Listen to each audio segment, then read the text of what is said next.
disaster. As I speak and as we walked out for lunch, it was pouring with rain still in this province.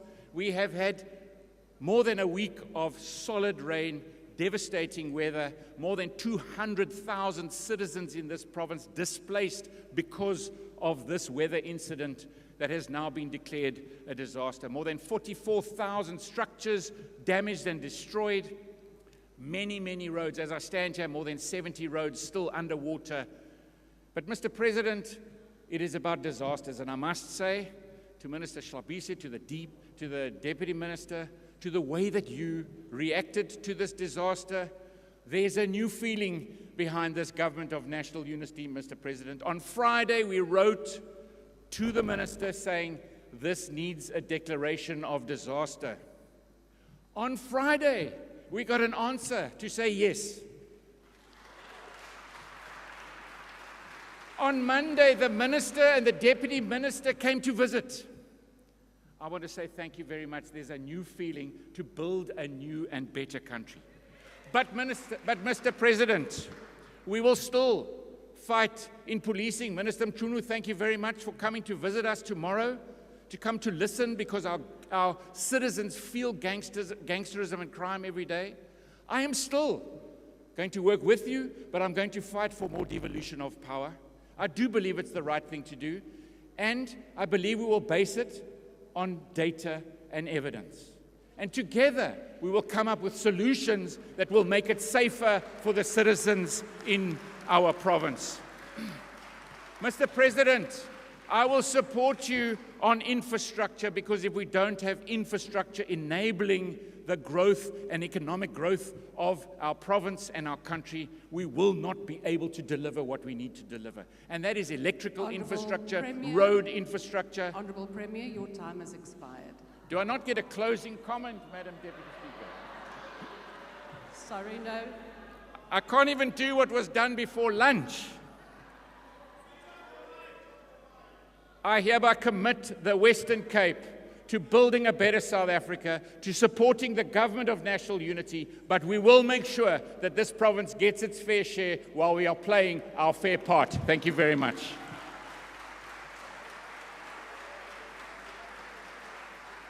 I now call on Honourable the Minister of Trade, Industry and Competition. Thank you very much, Deputy Speaker, Presiding Officers of Parliament, President and Deputy President of the Republic, members of the National Executive, members of Parliament, ladies and gentlemen. Quite clearly, our country is standing at a crossroads.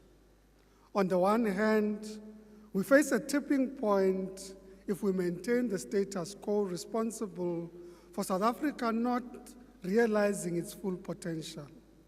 On the other hand, we can positively disrupt the status quo with pragmatic interventions that yield positive outcomes.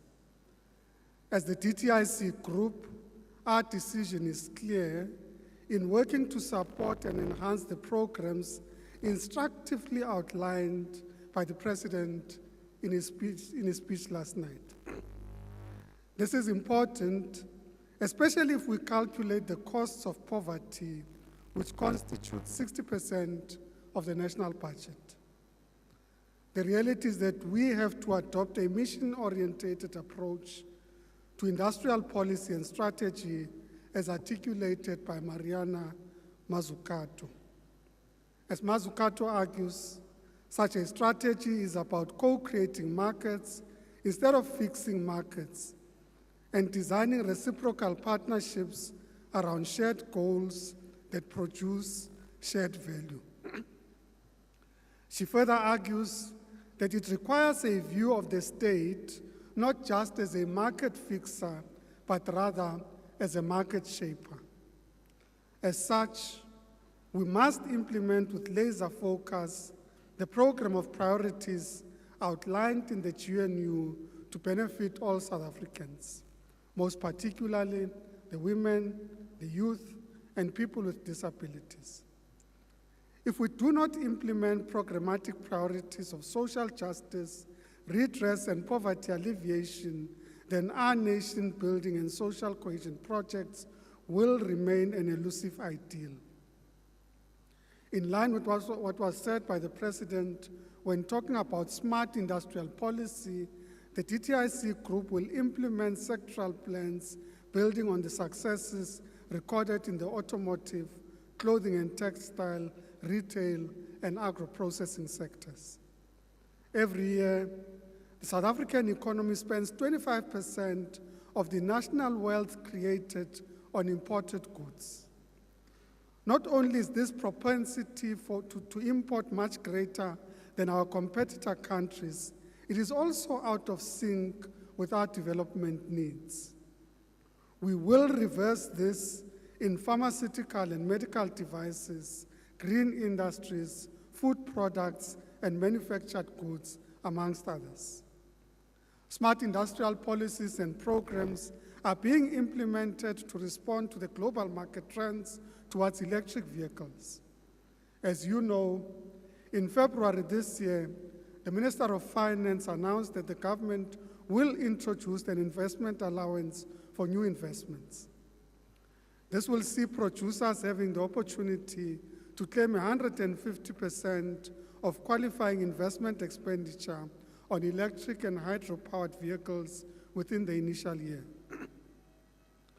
Our structural transformation relating to BBBEE, the DTIC Group will use the public procurement regime to advance BBBEE and SMMEs.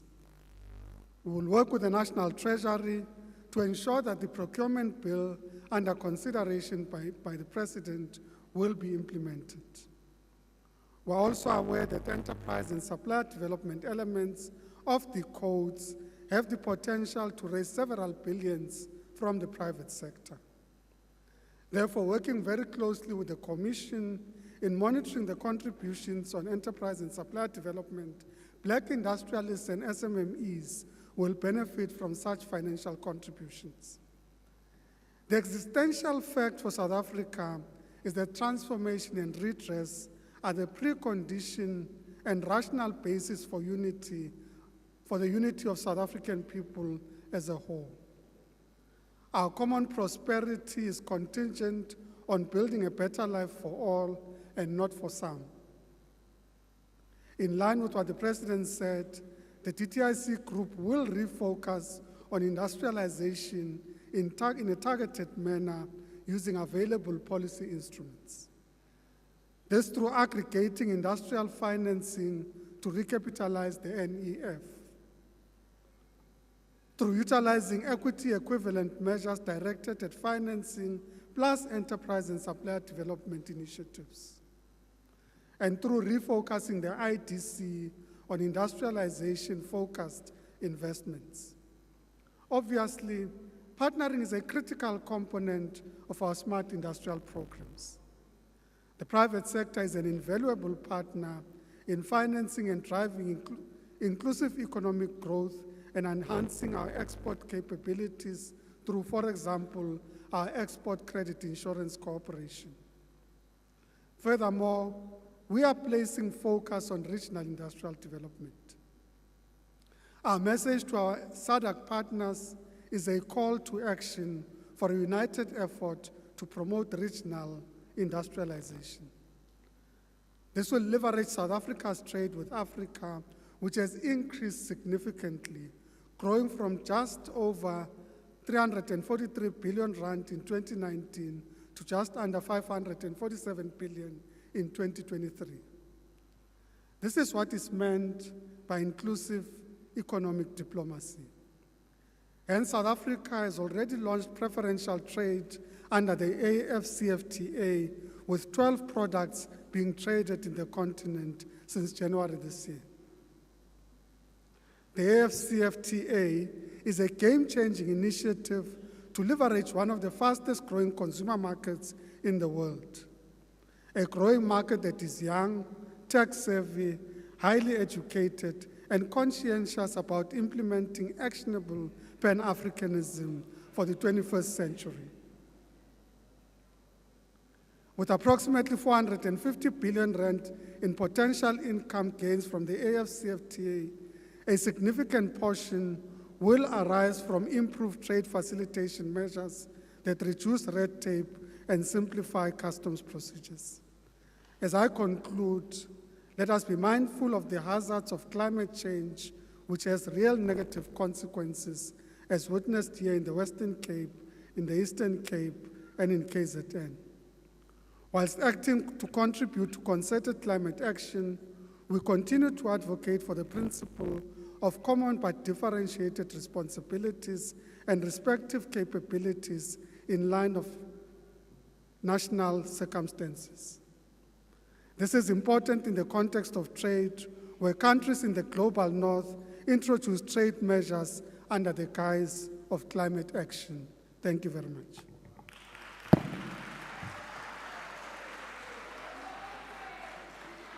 I now invite the Honourable Thring.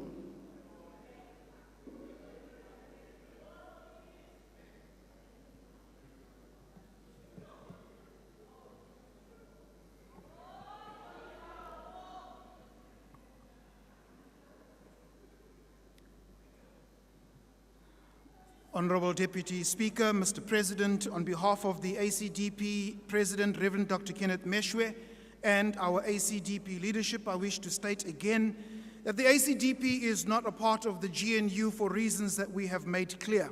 What the ACDP will do is to fulfill its constitutional mandate of holding the executive to account. It is a role that we take seriously and one that we will not shy away from. We do wish the members of the GNU well, for we most certainly, as the ACDP, do not wish to see South Africa becoming a failed state. The ACDP agrees, Mr. President, that we have a responsibility for each other, and our well-being cannot be separated from that of our fellow South Africans. This is a responsibility that we as politicians, and indeed you, Mr. President, cannot renege on, for we are our brother's keeper. The first two GNU priorities of driving inclusive growth and job creation, and secondly, reducing poverty and tackling the high cost of living, is going to be a mammoth task. Why? Because we are currently facing a fiscal crisis. We have a debt to GDP of some 74%, a budget deficit of over 300 billion, which will be added to the already accumulated debt of over 5 trillion.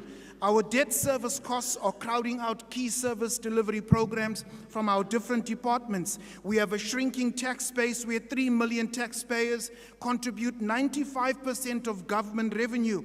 We have one of the highest unemployment rates in the world. Budgets in most departments have been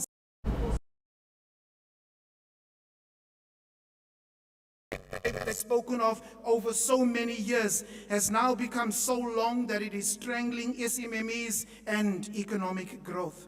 This, Mr. President, has happened under your watch, adding five more years to your 9 wasted years. So what budget cuts mean is that for the next financial year, service delivery will be impeded. Your third priority of building a capable and ethical and developmental state points to a current incapable state, incapable of carrying out programs set in our department's APPs, incapable of carrying out effective service delivery, evidenced by all of the service delivery protests across the country, incapable of protecting our communities, evidenced by our high crime rate and drug-infested communities where policemen and women are on the take. Additionally, underscored by a murder rate of 70 people per day and over 130 women that are raped in South Africa every day. And so when we speak of building a capable, ethical, developmental state, it is against this backdrop that it has to be created. Mr. President, our President, Dr. Meshwe, warned you about inviting the judgment of God upon yourself and your party regarding the hypocritical international position taken on the Israeli-Palestinian conflict. Let this be your second warning. The ACDP agrees with the economic growth that is inclusive and transformational. We disagree on the how paradigm and have stated multiple times that race-based policies are a hindrance to structural reform and economic growth. The ACDP has an unselfish love and commitment to the people of South Africa. We strive and will continue to strive to use our skills, talents, and resources to enhance South Africa's competitive and comparative advantages and leverage on our economies of scale so as to grow our industrial base and reduce unemployment. This is the commitment of the ACDP to South Africa. Thank you. I now invite the Honourable Breitenbach to the podium.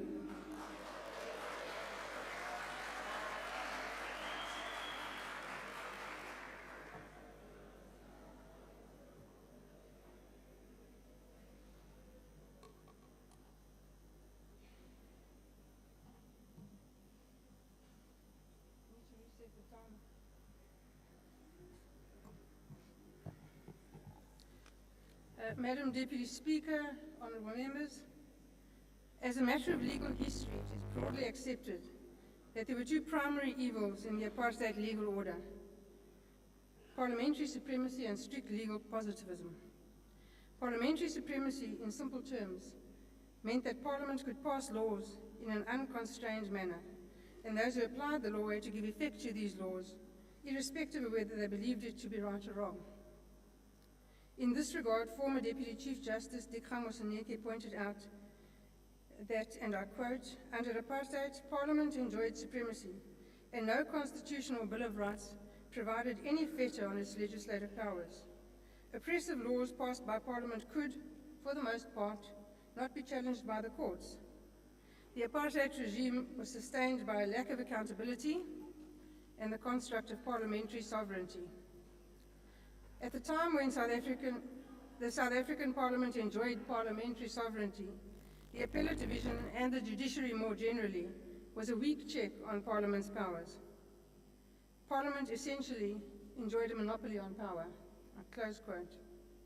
Other academic legal scholars have also analysed the damage caused by the system of parliamentary supremacy and the related tendency for other state organs to simply apply the laws. In this regard, one such commentator remarked that it is essential that we should learn to say no to unwarranted parliamentary violations of human rights, and advocated for the establishment of a true human rights culture in our country, arguing forcefully that to achieve this, the rule of law must be strongly supported. Deputy Speaker, honourable members, this commentator is none other than Dr. Don Hlophe.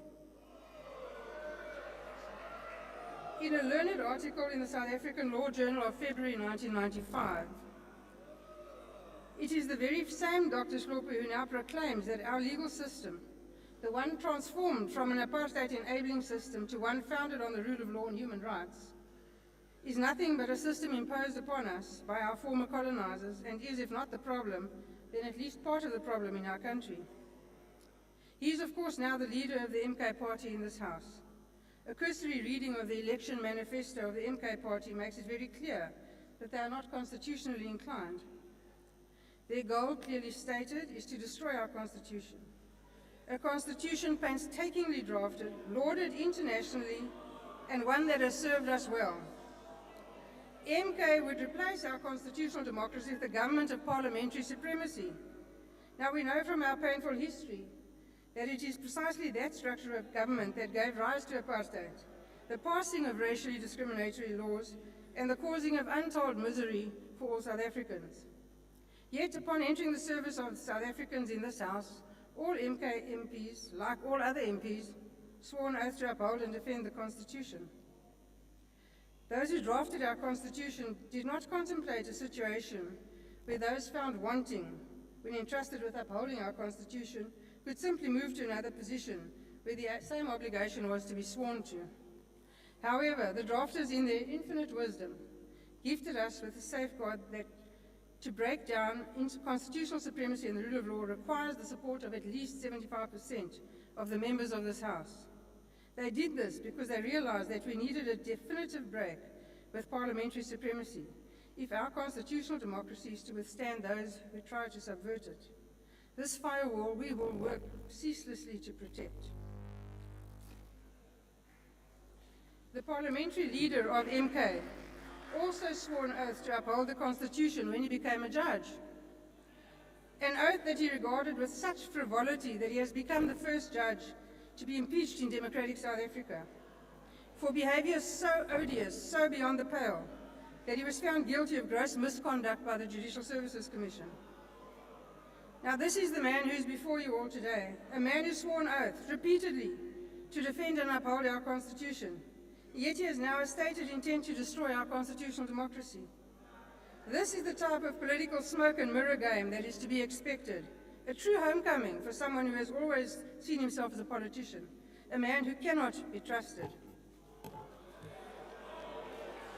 Our Constitution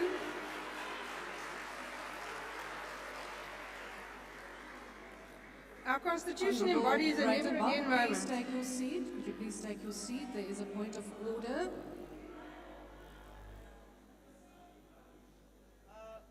Honorable Speaker, I rise on the point of order. Rule 43, actually 53 is very clear that we can't have a member insinuating or insulting and disrespectful to another member of parliament.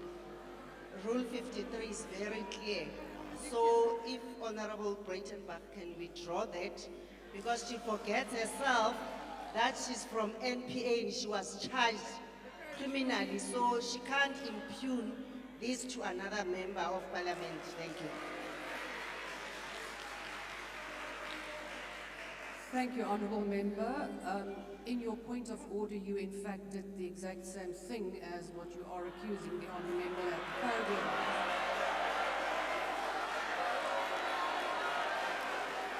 Honourable Members, order. Honourable Breitenbach, you came extremely close to falling foul of Rule 53. So please proceed. Thank you, Madam Deputy Speaker. I see it is... Our Constitution embodies a never again moment. Never again will we allow the rule of men to threaten our democracy, our human rights and our freedom. We will work ceaselessly during this 7th administration, from one debate to the next, to expose those who yearn for the system that enable personal ambitions to trump the law. I thank you.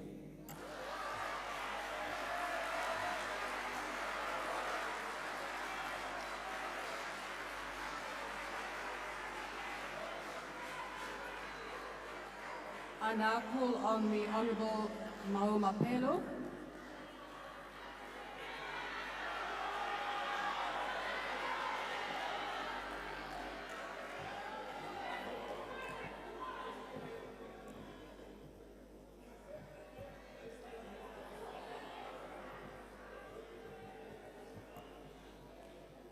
Madam Deputy Speaker and the collective of the Presidium, the President and the collective of the Executive, the collective of the honorable members who are the first line and the last line of defense in executing oversight over the Executive, all members who are following the proceedings of today here on the debate of the speech of the President. Honorable members, from the outset, we need to make it plainly clear that our quest to build a better Africa and a better world is a necessary strategic goal that we need to strive for. This necessary strategic goal is anchored on 3 pillars. The first pillar is our national interests, which must under all circumstances supersede any other interest. The second pillar is the necessary understanding that the struggle we prosecute to build a better Africa and a better world is a struggle that is in perpetuity. It's like a road that is perpetually under construction. And the third pillar is based on the understanding that the African National Congress is not in the business of political pendularism. Because the ANC ideologically is very much steadfast, it doesn't act like a pendulum. Therefore, this necessary understanding of the third pillar is important because building a better Africa and a better world is something which we as the leadership collectively have to understand that its dynamics are based on us having to internalize the fact that we must master the art of managing contradictions globally. It is in this context, honorable members, to not only understand but to internalize the reality that the leadership to whom we bestow the responsibility to build a better Africa and a better world must at all material times seek to improve their individual and collective understanding, as I've already said.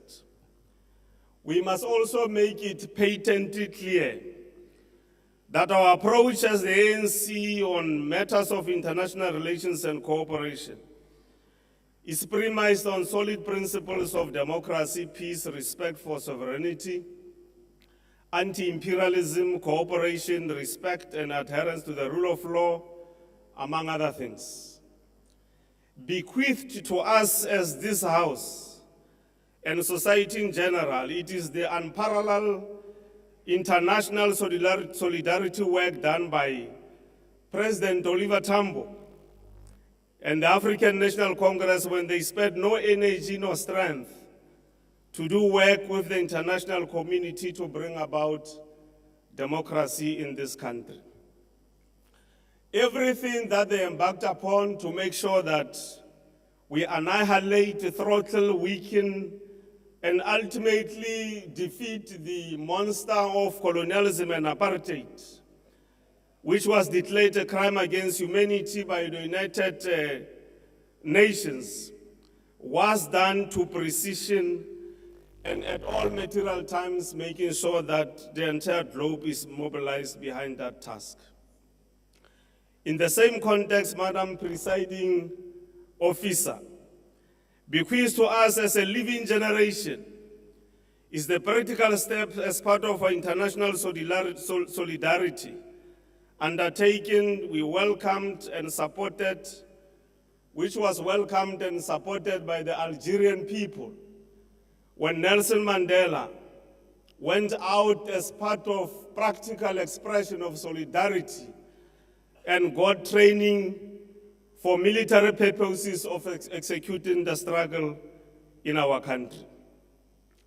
When the Land Act was introduced by our oppressors in 1913, the leaders of our people through the then SANNC sought to embark on various initiatives internationally as part of diplomacy through deputations and petitions to make sure that Britain hears the call of South Africans here for them to get their land back. 111 years later, we are still firm on the international solidarity work to build a better Africa and a better world. This work that we do, honorable members, whether it's on Palestine, whether it's making sure that we participate in the United Nations and all its ancillary bodies, making sure that there's peace in the African continent, making sure that we, as a country, the SADC work that is aimed at not only developing SADC economies, but also making sure that we cooperate with our SADC countries to build neighborliness is part of our approach as the African National Congress on international relations.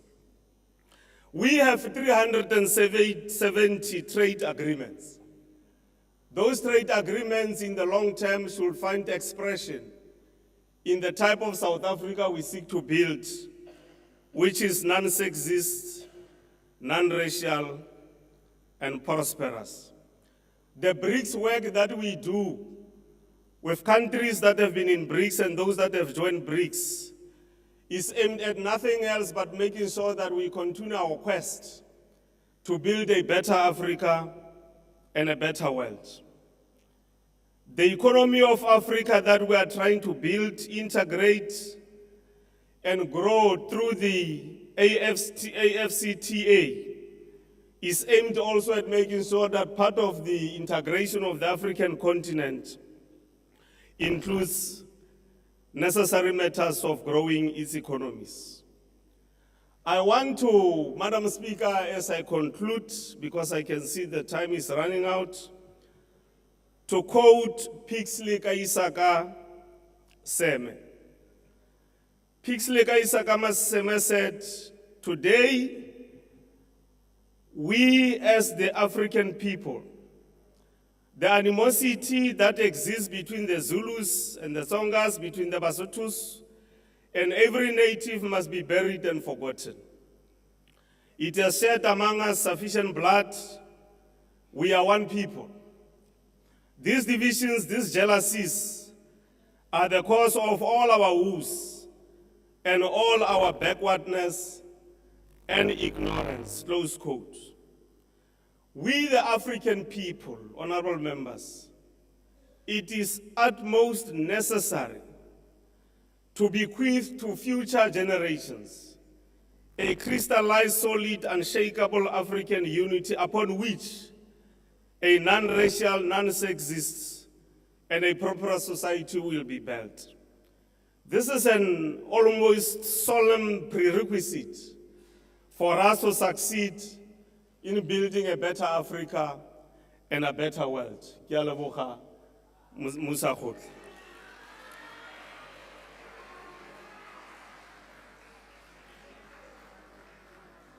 I now invite Honourable the Chief Whip of the Council in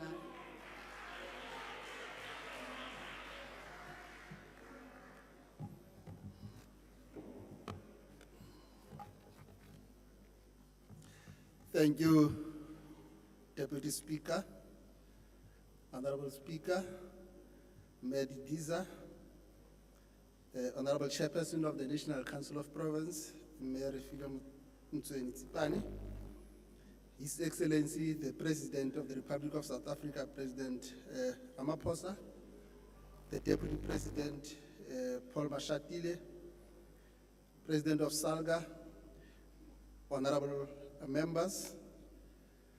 Indeed, the official opening of the democratically elected 7th Democratic Parliament yesterday marked yet another important chapter in the evolution of the constitutional democracy.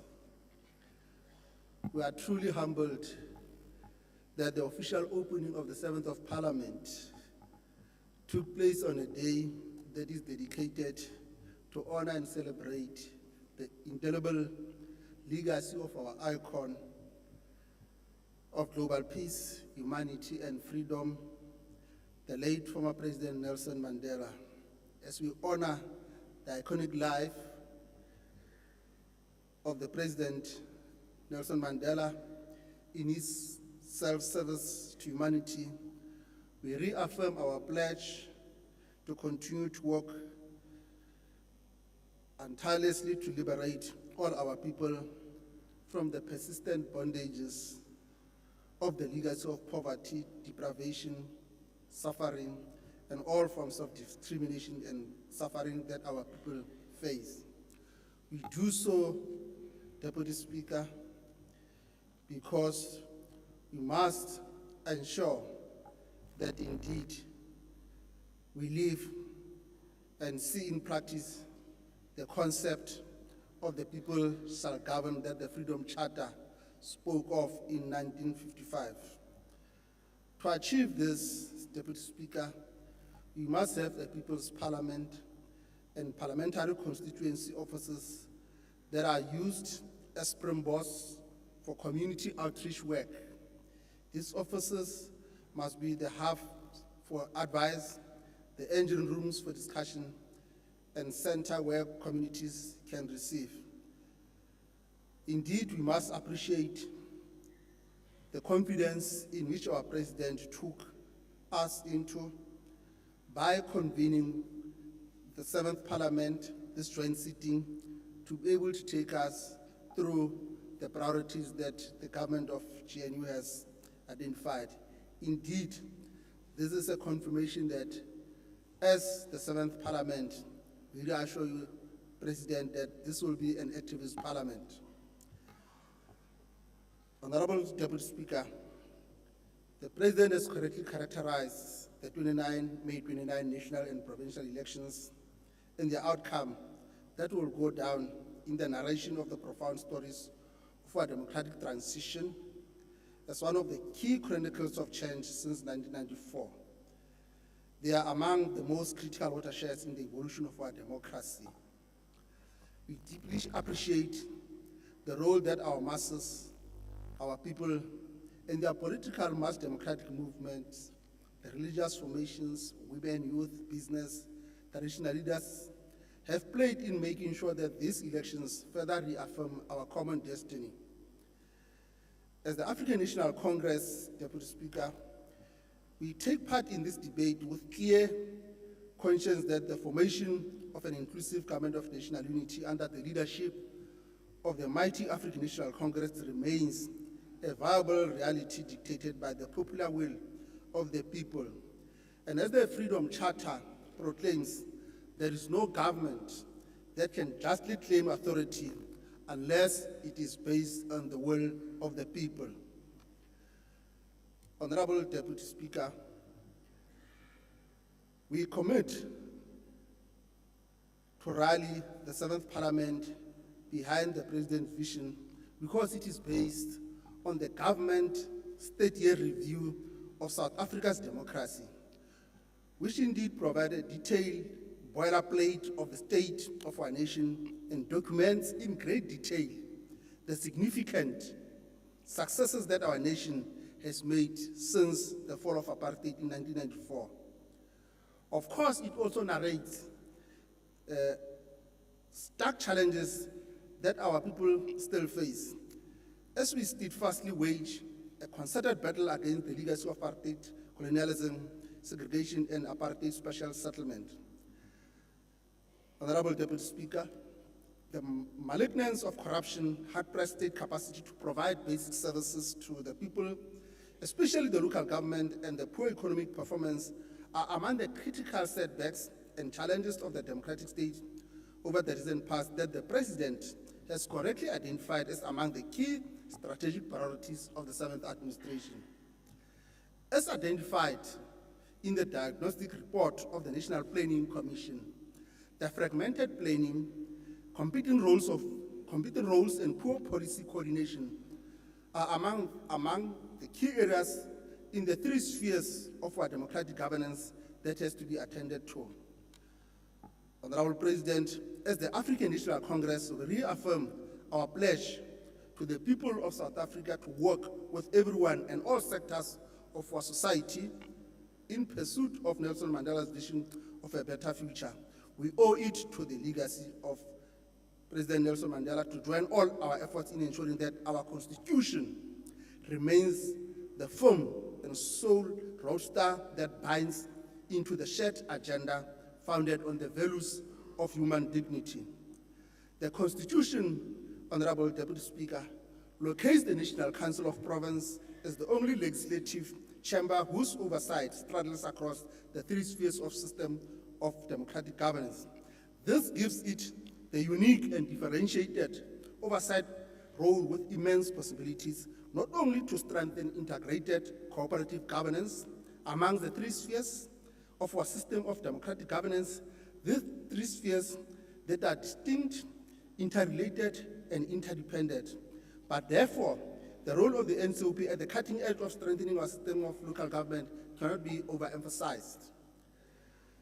Honorable Deputy Speaker, the NCOP has 3 flagship programs that we will be pursuing as part and parcel of strengthening Parliament as an activist one, taking Parliament to the people, the NCOP Provincial Week, and then NCOP Local Government Week.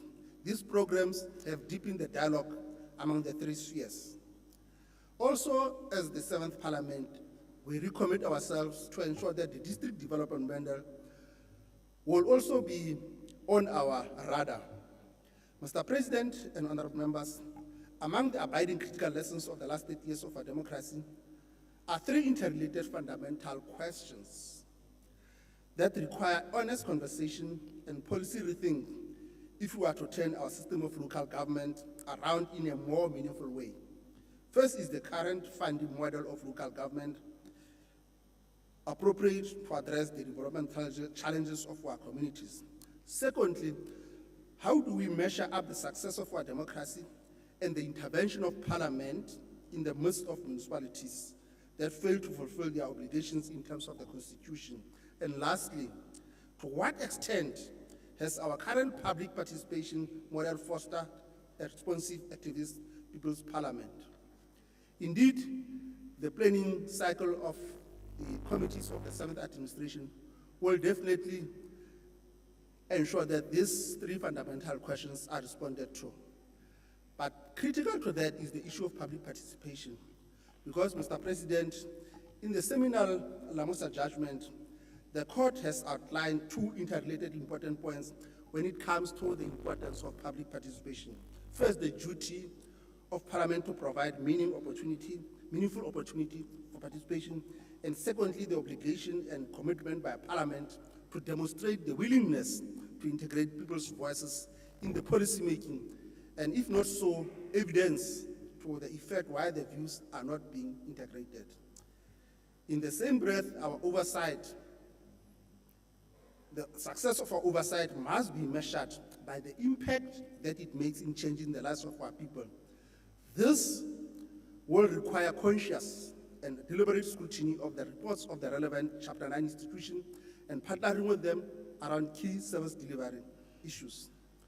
Mr. President, allow me in conclusion to assure you and the collective leadership of the African National Congress that we are fully behind you, and history will vindicate you for having risen to the challenges when it was so much required, by avoiding to pay to the public gallery, by avoiding narrow choices that could have deepened the polarization of this country along the identities defined by the apartheid colonial heritage. You have stood true to the historic mission of the founding fathers of the African National Congress to unite the people in their diversity for the pursuit of one common national destiny of a better quality life for all. We pledge ourselves to continue supporting you, your efforts to liberate all our people from the continuing bondages of poverty, deprivation, suffering, gender oppression, and other discrimination. We recommit ourselves to working tirelessly to ensure that the reconstruction of our nation is complete and triumph in the effort to implant hope in the hearts of our people. Ke a leboga, Motlatsa Musa Kgotla.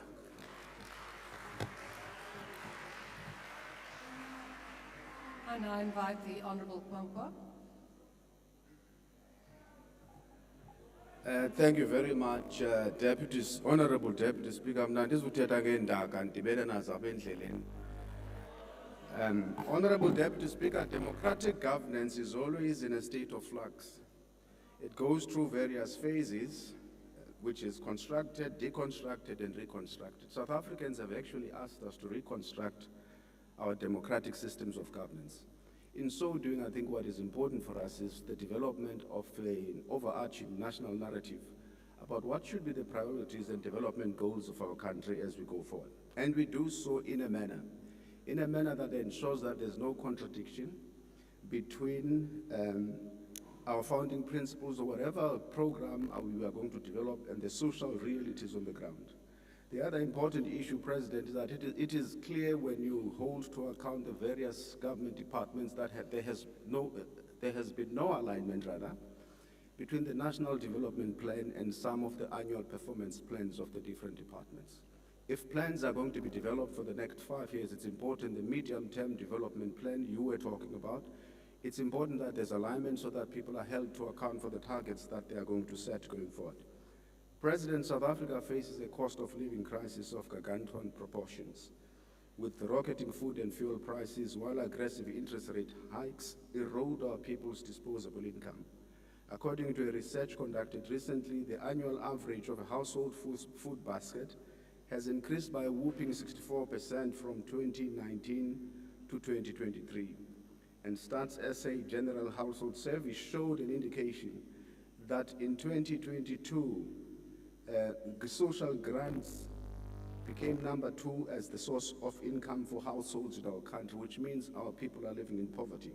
But what is even worse is that while the 350 rands which provides our people with a much needed relief, it falls short of the inflation-adjusted national food poverty line, which stands at about 760 per person per month, which means we require the introduction of a basic income grant.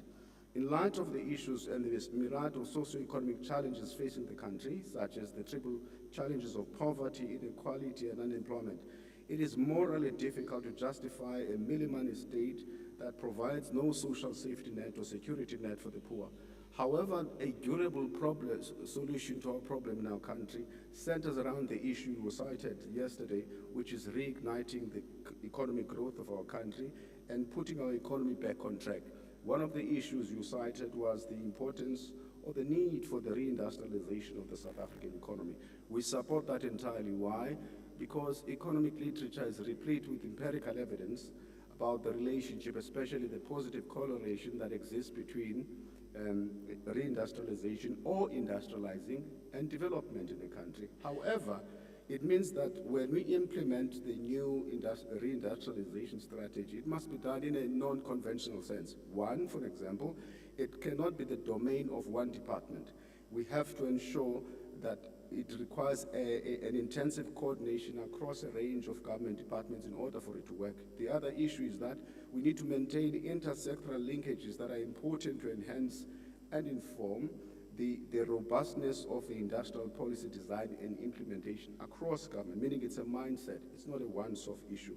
President, one of the issues which is important for us to consider is where we need to make sure that we maintain our energy independence as much as we're trying to move towards an energy mix, because without energy independence, you lose your sovereignty as a country. Crime intelligence is a challenge, and violent crime is a problem in South Africa, which requires the attention of South Africa and us to invest money, because our people in communities are living in fear. I've cited this in the budget for police. It's well worth repeating, because that is what is destroying our economies. Thank you. And I'll call on the Honourable Zibi.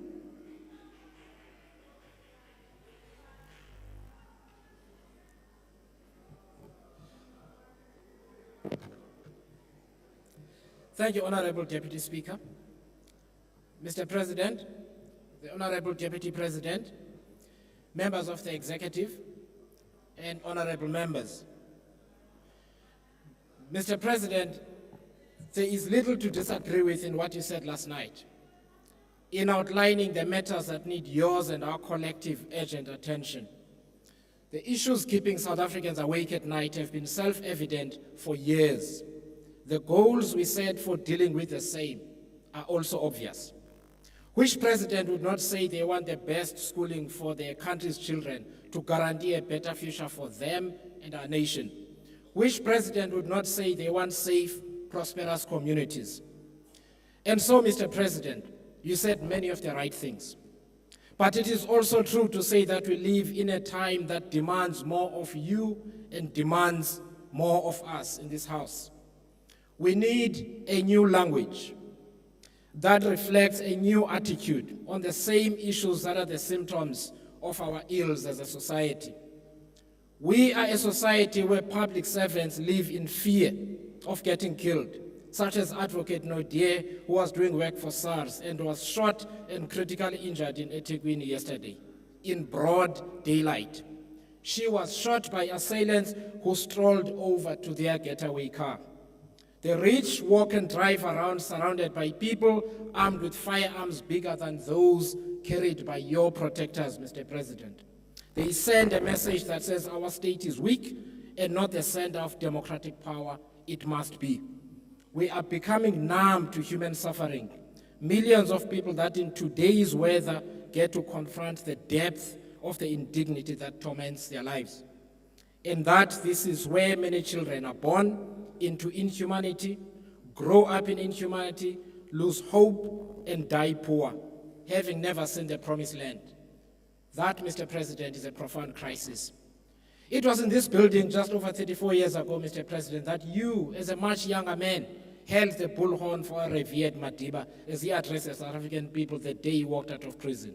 As you know, that was also a time of crisis. It was a crisis so deep that the very birth of our democracy was hailed as a miracle. Today, we have another profound crisis that needs another miracle. The symbolism of this venue and the fact of Madiba's birthday yesterday offers you and all of us an opportunity to challenge ourselves anew. I want to challenge you, Mr. President, that in your response next week, you speak to the South African soul. I ask you to do more than offer objectives and targets. I ask you to inspire, to unite, not just your cabinet, but an entire nation crying for new hope. Yesterday, you promised that in due course you will revert with clear targets and timelines and fiscal allocations for all the themes you addressed in your speech. Urgency is the currency of the times in which we now live. Bring those commitments back to this House so they can form the basis of the contract Parliament uses to hold the executive accountable. There are many of us who understand that being here is a sacred duty. So we will do our duty vigorously, but always in good faith, because this is exactly how the founders of our democratic system wanted it to work. Mr. President, you represent the last of the generation that both fought for freedom and live to lead in what was supposed to be the promised land. None of us has the luxury of time. Our system of government gives us 5 years to write a different legacy, to hand over a baton filled with hope for future generations. We have an opportunity to write, through our actions, a brilliant narrative for the next 30 years of our national life. To paraphrase the great Dalibunga, we dare not linger, for with freedom come responsibilities. I thank you, Madam Speaker. Next on the speakers list is the Honourable Gericke.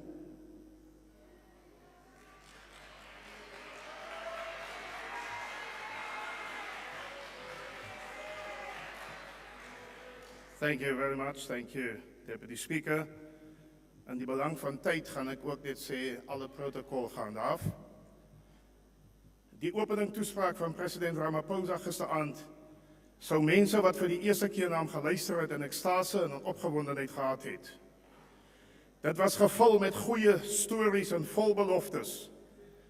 Ek het ook gehoor van klaarblyklike suksesse van werkskepping en ekonomiese groei.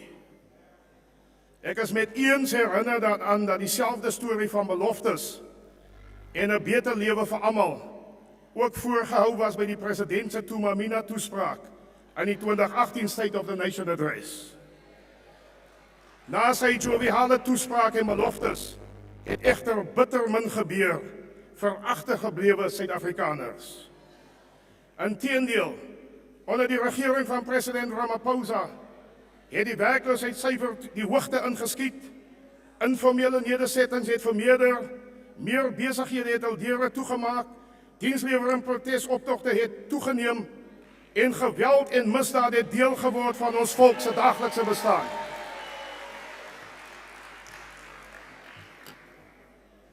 As 'n brein Suid-Afrikaner is ek hewig ontsteld dat my mense se omstandighede onder die Ramaphosa regering verder agteruit gegaan het. Die breinvolk het 'n vergete volk geword onder u regering, meneer die president. Die breinvolk leef van die krummels van die basse se tafels af. Ons identiteit is vinnig besig om te verdwyn nadat die grond van ons voorouers met alle mag onder ons uitverkoop word. aan die ryk ontwikkelaars, wit ontwikkelaars. Onder u regering is daar bitter min gedoen om die grondregte van die Khoi en die Sanvolk te herstel. Die sogenaamde proses van restitusie het 'n vaardroom geword vir miljoene breinmense. Breinmense leef in erger en groter verdrukking as voor 1994. Swart en breinkinders sit met kwalifikasies en grade sonder werk. Dit terwyl u roem daarin dat 2 miljoen werksgeleenthede deur u regering geskep is. Dit maak nie sin nie, ons kan dit nêrens sien nie. Breinmense in die Weskaap leef in haglike omstandighede. Bende geweld het 'n daaglikse fenomeen geword in ons woongebiede. Bejaardes en vroue en kinders is gevangenes in hul eie huise en omgewing. Gebiede soos Mitchells Plain, Khayelitsha, Gugulethu, Hanover Park, Eerste Rivier, Eldorado Park en vele meer het oorlogssones geword. En no-go areas geword.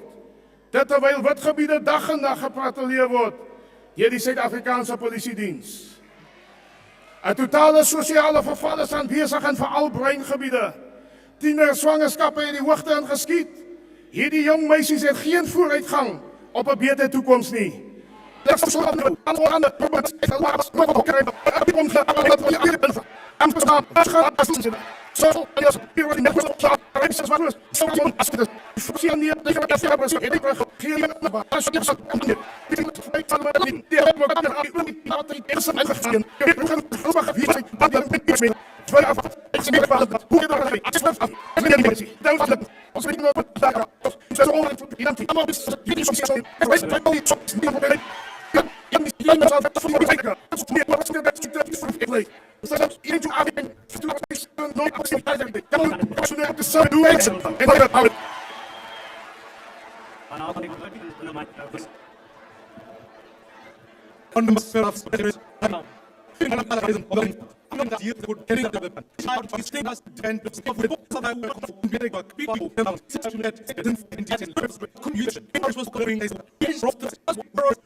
Compromising our solutions, but only when all needs to be done. We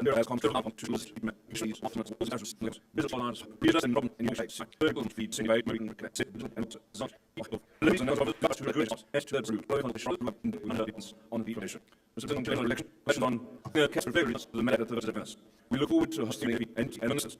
We'll be called into account for the demand by South Africans. It will be a comfort. But if there are failures, expect to be called out and asked to explain what solutions you are proposing. For years, Mr. President, I've ended my speeches with to call to action because I'm after from Gauteng. That call to action has never been more apt. Thank you.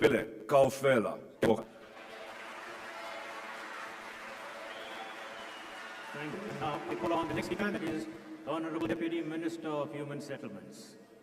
Deputy Minister, you have 8 minutes.